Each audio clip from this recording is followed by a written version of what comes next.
My name is Kiva, but I go by Kilo Posh. I love to create and build communities and just help people find and discover their own expressions through music, art, whatever the avenues are. I was inspired by my environment, especially my mom. She helped me kind of feel no shame in my centricness, you could say, and my creativeness and music and all that stuff. Definitely musically, I'm inspired by Prince. I love Prince, love Rick James, just really funky, eccentric artist. My creative voice is very bold, very sensual, but very stern in a way.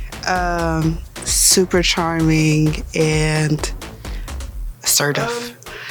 My creative process, it's all about the environment. So if I'm traveling, I like to kind of study what that community is into right now. But for the most part, it's all about the energy I'm feeling that month. I like to pregame with like Marvin Gaye. I'm not going to be spinning Marvin Gaye most of the time, but I like to just pregame with something that makes me feel. So I started with like R&B, soul.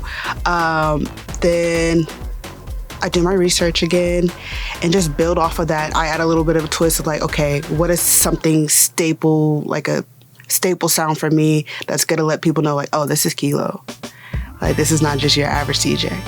I love film. I love horror films. So I drag my friends to anything terrifying in the theaters, terrifying activities. I love to organize. I know that's really weird, but I spend a lot of my free time just setting myself up for success and like just organizing my folders or what I have to do that week. I know that doesn't sound like a passion, but really it's a deep devotion I have to be organized that like, I love it. I enjoy it. Like I'll set a whole day aside like, okay, we're going to organize the crates today, or today we're gonna refold all the clothes and put it in color order. Like CD Club actually was kind of like a healing project for me. I was just in a space where like I took a break from DJing for like a year, just feeling creatively burnt out, not feeling really accepted in spaces. And I had a really great friend at the time, partner, turned into partner, that on our downtime, we would just go to the record stores. And that was just our escape from just having a tough week and just riding around, listening to the CDs and just the quality of CDs and just talking about like, you remember this came out, da da da. So just those little conversations and how healing it felt. And I was like, I want to share this with my friends. I want to share this because music therapy is a thing. Music is very healing, and you have to be very intentional about the frequencies you put out. And I feel like that was my calling when stepping back into this space. Like I could host these parties and I could DJ these gigs, but I feel now a sense of responsibility with the music I'm putting out. Let's actually have a conversation about what we're consuming. So that's what CD Club turned into. Like, yeah, it's like a book club, but CDs.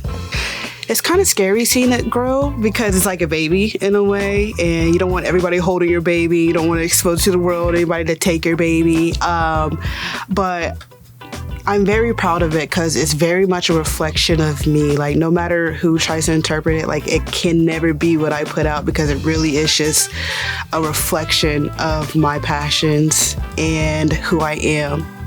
Music definitely was something that helped me never question myself. Again, back to like how eccentric and diverse my sound was compared to the atmosphere and environment I was in. Like I would be placed in boxes, and I felt like music was my escape to not feel, so I have to be this or I have to look like that. Or even with me playing an instrument, I'm trained in classical music, playing the viola for some years. Just being able to go to my instructor and like, hey, I really like this song. How can I turn this into, so that I could play on my instrument? So even learning how to convert what I'm hearing into sheet music. So music helped me build this confidence and just something that made me like stick out like a thumb, but I was okay with it.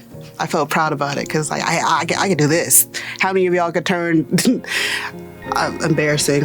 Literally when Birthday Sex came out by Jeremiah, the way I was pulling them by playing it on my viola, like, oh my gosh, it was shameful. But it just became like a superpower that like I felt like I could hear things. I developed a language that only few could speak and I could communicate.